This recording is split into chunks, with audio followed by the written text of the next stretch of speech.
Kirk's tunnel. Kirk and creature.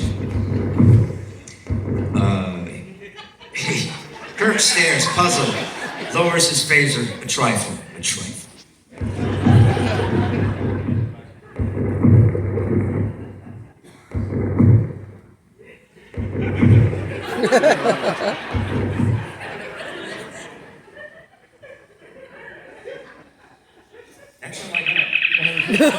Kirk here! Captain, I've just read fresh signs. The creature is in this area now. I'll take a life form reading. Not necessary, Mr. Spock. I know exactly where that creature is.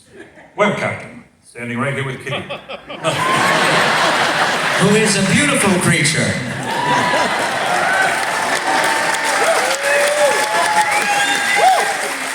Kill it, Captain! Quickly! It's not making any threatening moves, Mr. Spock. You don't dare take the chance. Kill it! I thought you were the one who wanted to keep it alive. Captured if possible. Your life is in danger, Captain. You can't take the risk. It's just standing there. It seems to be waiting. Spock.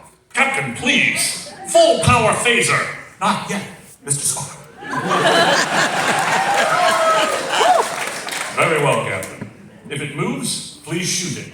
I will hurry through my tunnel and approach you from the rear.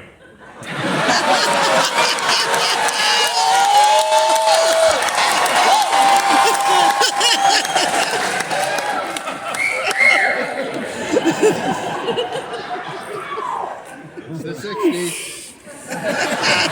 I remind you, it is a proven killer. And my wife. Spock out! Interior, another tunnel. Chief, I just picked it up on my communicator. Kirk's found it. Where? I'm headed that way.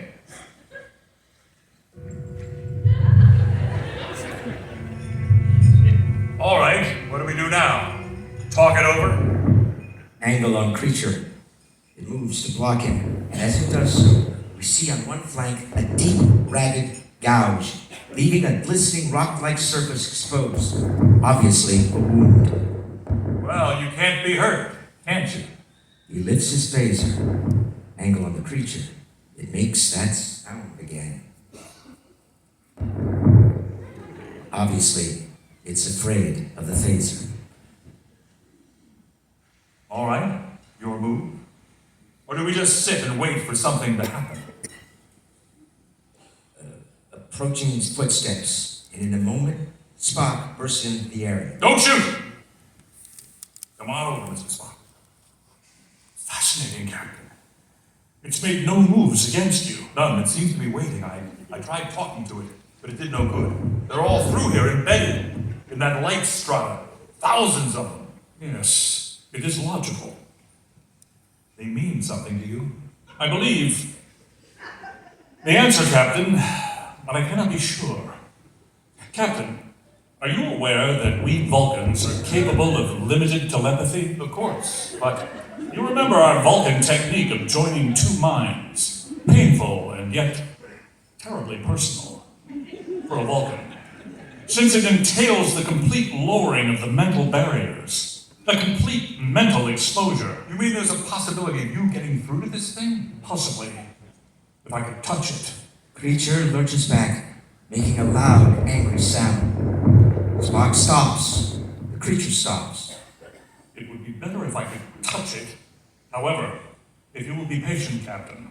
Favoring Spock as his eyes close, and he begins to concentrate. Yeah! Yeah! Pain! Pain! Pain! With a great shudder, contact is broken off. That's all I got, Captain. Waves and waves of searing pain. It's an agony. Mm-hmm. Angle on creature. It moves away. And amazingly, etched into the floor in English letters, and still smoking, are the words, "No kill I." No kill I. It's English. Lucky for us, yes. What is it? A plea that we don't kill it, or a promise it won't kill us? I don't know. Obviously, it gained immediate knowledge of us from its empathy with me. In my brief contact with the creature's mind, I learned that it is highly sophisticated, extremely intelligent creature. It's great agony because of its wound, of course, but not reacting at all like a wounded animal. It calls itself a horta, I said. Mr. Spock, we have to find that retardation mechanism which the horta took. You'll have to reestablish communications. Oh boy. It's the last show, Kitty, you can get it up there with it. Of course, Captain. But it has no reason to give us the device, and apparently every reason to wish us off this planet. I'm aware of that. If we can win its confidence. Dr. McCoy, this is the captain? Yes, Captain. Get your medical kit and get down here in the double. We've got a patient for you. Somebody injured? How? Never mind, Doctor, just come. 23rd level. You'll be directed to us by tricorder readings, and hurry! Kirkout, I remind you, Captain, this is a silicon-based form of life. Dr. McCoy's medical knowledge would be totally useless. He's a healer. Let him heal. Go ahead, Mr. Spock. Try to contact it again and try to find out why it suddenly took to murder.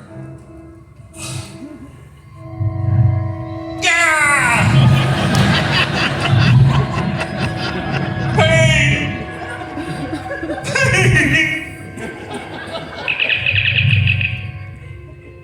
Kirk here.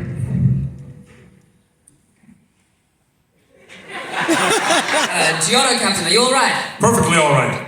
We're at the end of the tunnel. Mr. Vandenberg and his men are here. They're pretty ugly. I just thought I'd check with you first. You hold them there, Giotto, and under no circumstances do you allow them in here yet. But the minute Dr. McCoy gets there, you send him through. Aye, aye, sir. Giotto.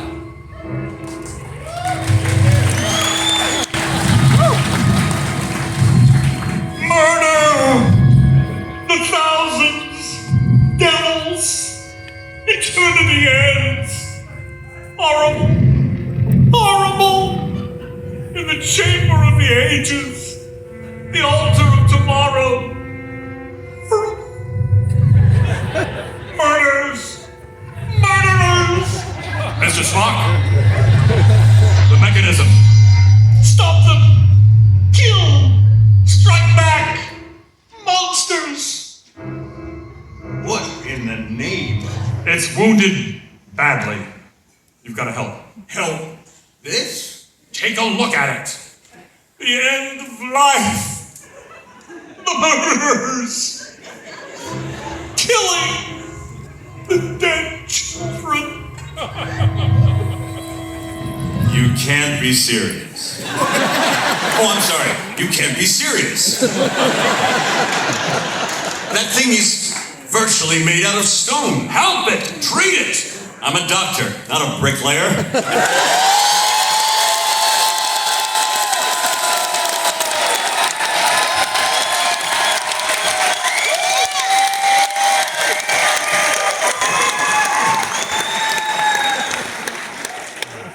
You're a ham. You're a healer.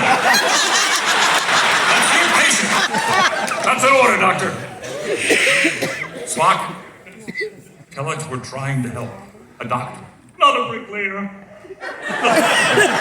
Understood. Understood. It is... Go! Go! Sadness for the end of things. Sorrow. The dead, sorrow, the children.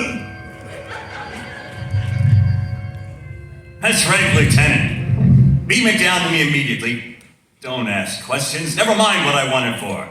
I just want it. Now move. The ages die. Sadness, pain. Haven't I already said that? Let's go on. Mr. Spock, come back. Spock. Oh.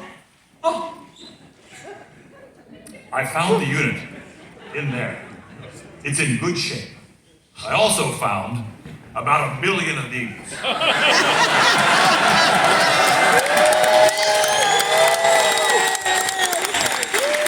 They're eggs, aren't they, Mr. Spock? Yes, Captain. Eggs. And about to hatch. The miners must have broken into the hatchery. Their operations destroyed thousands of them. No wonder. Engel on Giotto, Vandenberg, Appel, and civilian engineers. The civilians are furious at Giotto. He's standing in front of a tunnel entrance, holding them back. Appel has a club in his hand. The captain said for you to stay here, and this is where you're gonna stay. That murdering monster's in there. We're gonna kill it. No, you're gonna stay here. Yeah, they're coming out. Giotto whirls to sea and Appel clubs him down. All right, let's go. Armed, furious, the civilians flood forward into the tunnel. I see. All these centuries. Yes, Captain. She was defending her race against what we were to her. Murdering monsters. How are you doing, Doc? I'll let you know. No! Don't shoot! Kill it! Kill it! The first man who shoots dies! That thing has killed 50 of my men! And you killed thousands of her children. What? Those round silicon nodules you've been collecting and destroying are eggs. Tell them, Mr. Spock. There have been many generations of Horta on this planet. Every 50,000 years, the entire race dies, all but one. Like this one. But the eggs live.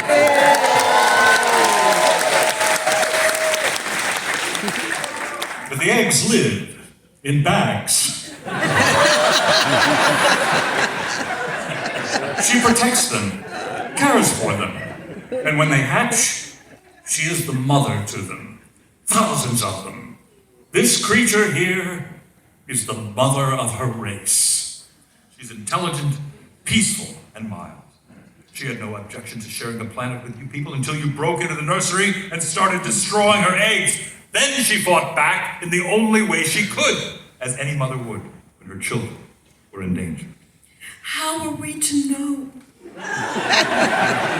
But, you mean if those eggs hatch, there'll be thousands of them crawling around down here? It's where they live. They digest the rock. They tunnel for nourishment. And they are the mildest and most inoffensive of creatures. They harbor ill will to no one. We've got Pergium to deliver. And you've got your circulating pump back now. You've complained that the planet is a mineralogical treasure house. If only you had the equipment to get at everything. The Horta moves through rock the way we move through air and leaves a tunnel. The greatest natural miners in the universe. I don't see why we can't make an agreement. Reap and modus vivendi. They tunnel, you collect and process. You get along together. Your processing operation would be 1,000 times more profitable than it is now. Yeah, sounds all right. But how do you know the thing will go for it? Why shouldn't it? It is logical. Except for one thing. The Horta is badly wounded. It may die. It won't die. By golly, I'm beginning to think I can cure a rainy day. You helped it? Helped it. I cured it. I had the ship beam down 100 pounds of thermoconcrete, the kind we build emergency shelters out of. It's mostly silicon. I just troweled it right over the wound. And Jim, it's hard getting you down to sickbay. While I got this on, why don't you get on all fours? And arch your back. I'll just approach you from the rear like Spock. Well, never mind. Anyway, take a look. Good as new. Well, Mr. Spock, I'll have to ask you to get in contact with that Horta again. Oh, no. Tell it our proposition. She and her children dig all the tunnels they want. Our people will remove the minerals, and each side will leave the other alone. Then she'll go for it. I think she'll go for it. As I said, Captain, it seems logical. The Horta has a very logical mind. And after years of close association with humans, I find it curiously refreshing. Dissolve to space. Enterprise in orbit. The bridge. Ship is ready to orbit, Captain. Course laid in. Very good, Mr. Spock. Chief Engineer Vanderberg is standing by on Channel 1. Kirk here, Chief. Just wanted to tell you the eggs have started to hatch, Captain. And the first thing the little devils do is start to tunnel. We've already hit huge new Pergium deposits. And I'm afraid to tell you how much gold, platinum, and rare earths we've uncovered. Any latinum?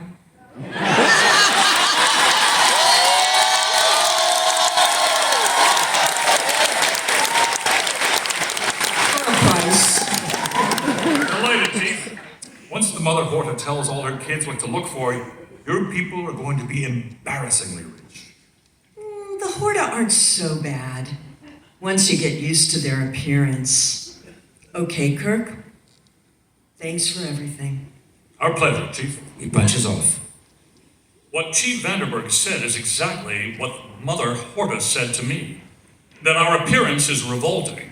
But she thought she could get used to it. Oh, did she? She didn't happen to make any comment about your ears. Not specifically. But I did get a distinct impression she thought they were the most attractive human characteristic of all. I didn't have the heart to tell her that I only... She really liked those ears, did she?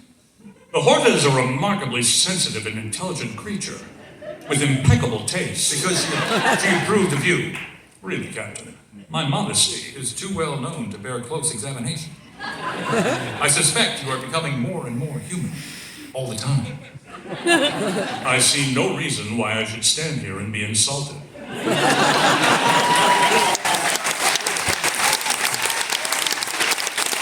You make a fine surgeon, Captain. You know exactly where to insert the needle. Thank you, Doctor.